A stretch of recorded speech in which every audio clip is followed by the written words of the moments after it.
The smoke from the Harwick family's smokehouse never stopped rising, even when neighbors noticed there hadn't been livestock on the property for months.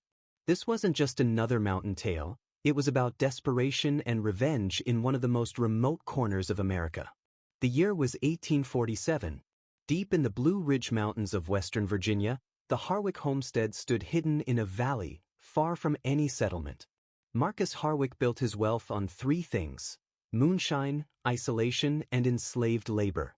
His land stretched nearly 2,000 acres, reachable only by a single rough trail. In 1843, he bought 6 enslaved people from a failing plantation near Richmond, Samuel and Ruth with their children Moses and Sarah, plus 2 men, Joshua and Thomas. The group arrived in late autumn, chained and exhausted, just before the first snow. Unlike plantations in the lowlands, the Harwick land had no cotton or tobacco fields. Instead, it was steep ground suited for corn and hidden whiskey production. The enslaved people worked in the dangerous cave-based distillery, hauled water from icy creeks, and maintained secret trails that kept federal agents away. Samuel, a carpenter before bondage, became their leader. Ruth cooked and sewed, the children helped with chores, and Joshua and Thomas adapted quickly to the harsh mountain life. Together, they formed a close bond, tied by suffering and survival. Life under the Harwicks was brutal. Eleanor, Marcus's wife, personally carried out punishments with a whip.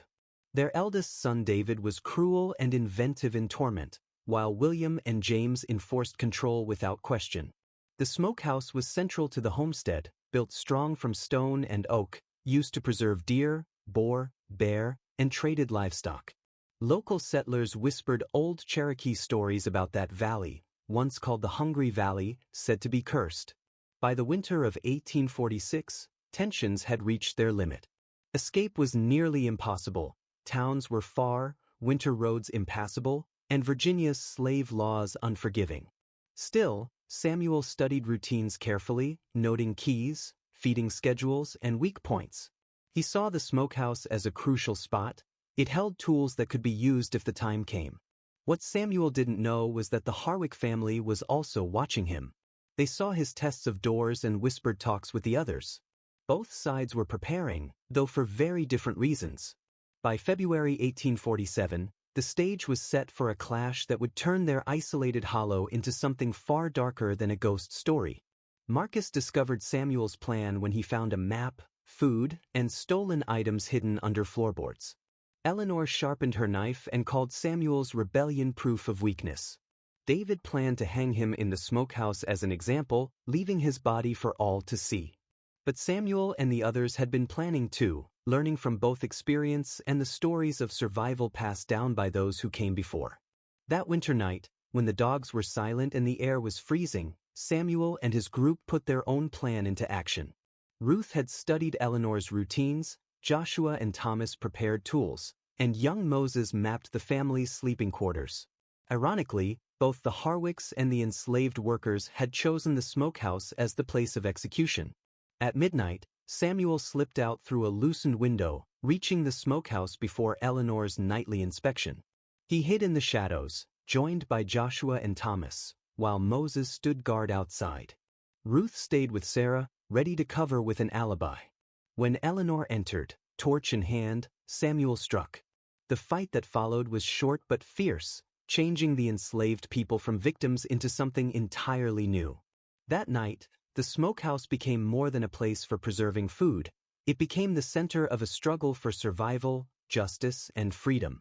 The next morning, Marcus noticed something was wrong. Eleanor was missing, yet the smokehouse looked perfect. Fresh meat hung neatly from hooks, the fire was steady, and tools were in place, but something about it all felt off. The cuts of meat didn't look familiar. Eleanor's knife lay on the table, and several tools were gone. The other enslaved people had vanished as well. The Harwick men searched, but found no tracks, no signs of struggle, and no answers. The only evidence was the smoke that continued rising from the chimney, and the unsettling question of what it was now preserving. The Harwick men woke to find breakfast on the table, set exactly the way Eleanor had always made it. Cornbread, fresh butter, smoked meat, and coffee sweetened just as Marcus liked. Yet Eleanor was gone, and no one could explain who had prepared it. Everything was too perfect, which only made it unsettling. Marcus checked the doors and windows, locked from the inside. Whoever had cooked the meal knew family habits and Eleanor's private recipes, details no outsider should know. The bread was baked in her favorite pan with her special spices. The men sat in silence, realizing someone close had turned their routines against them. William went to the smokehouse again. At first, it seemed normal, fires steady, meat hanging, tools neatly arranged. But then he noticed knife marks different from Eleanor's usual style. New cuts of meat had appeared overnight, more than one person could process alone. Even more troubling, William found items that didn't belong there: Eleanor's sewing scissors, a carving knife from the dining room, and Marcus's shaving razor. These weren't tools for butchering animals. They hinted at something far more deliberate. Then a voice broke the silence. Samuel stood behind him, cleaver in hand. Ruth, Joshua, Thomas, Moses, and Sarah were with him, all alive, calm, and armed. Samuel gestured casually toward the meat racks. "Your mother is where she belongs," he said. William froze, realizing the truth behind the new meat and the strange flavors they had eaten. Ruth spoke firmly. "Your family has been eating people for months. The only difference now is you know it." The Harwick men were stunned. Samuel explained that Eleanor herself had shown them how to cut, cure, and season meat during her final hours. She had taught them skills meant for survival, but now turned against her own family. The smokehouse, once the center of the Harwick family's power, had become a trap. Hooks and chains once used for animals were altered to hold people. Samuel told William they wanted freedom, but since the Harwicks denied them that, they had settled on survival and justice. William's death was slow and deliberate, meant to mirror what the enslaved people had endured. His screams carried through the valley, echoing off the mountains. In the main house, Marcus, David, and James tried to escape but found doors barricaded and weapons removed. For years, the enslaved had been cataloging every detail, preparing for this moment. Now the Harwicks felt the same helplessness they had forced on others. Samuel's group ran the smokehouse and distillery with precision.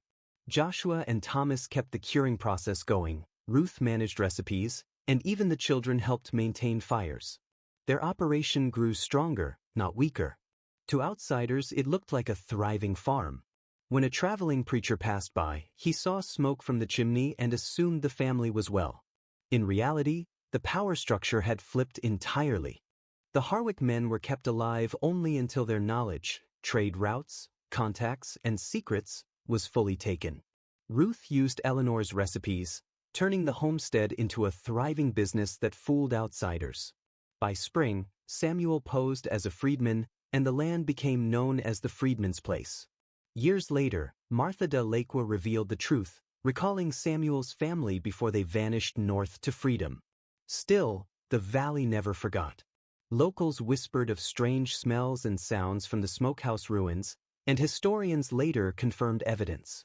The tale endured as both warning and legend, proving freedom always comes at a cost.